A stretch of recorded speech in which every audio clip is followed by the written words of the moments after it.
सुंदर, अप्रतिम, मनमोहक सौभाग्य अलंकार मंगळसूत्र महोत्सव 100% जीएसटी फ्री.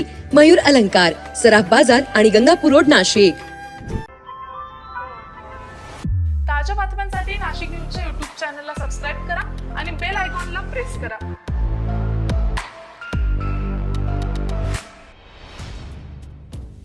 मद्याच्या नशेत भरधाव कार चालवत दाम्पत्याच्या दुचाकीला धडक देत त्यांच्या मृत्यूस कारणीभूत ठरलेल्या संशयित महिला चालकानं अटकेनंतर 2 महिन्यांनी जामिनासाठी केलेला अर्ज जिल्हा न्यायालयानं फेटाळून लावला.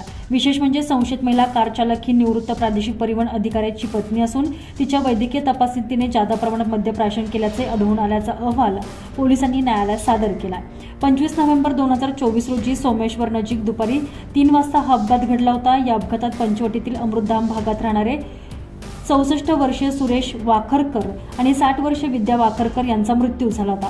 कार चालक स्मिता रासकर यांनी MH15 JM 0066 या क्रमांकाची कार जेहान सर्कलकडून गंगापूर रोडनं विरुद्ध दिशेनं चालवत दुचाकीला धडक दिली होती.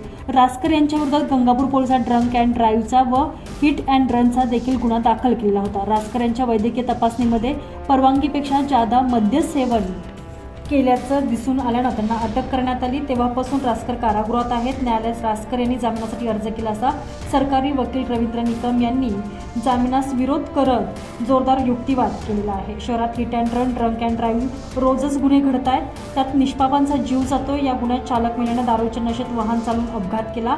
या दाम्पत्याचा जीव गेल्यानं त्यांच्या कुटुंबाचं नुकसान झालंय. महिला प्रत्यक्षदर्शी साक्षीदार यांना धमकी, प्रलोभनं देऊन साक्ष देण्यापासून परावृत्त करण्याची शक्यता नाकारता येत नाही. न्यायालयानं युक्तिवाद ग्राह्य धरत जामीन अर्ज फेटाळला आहे.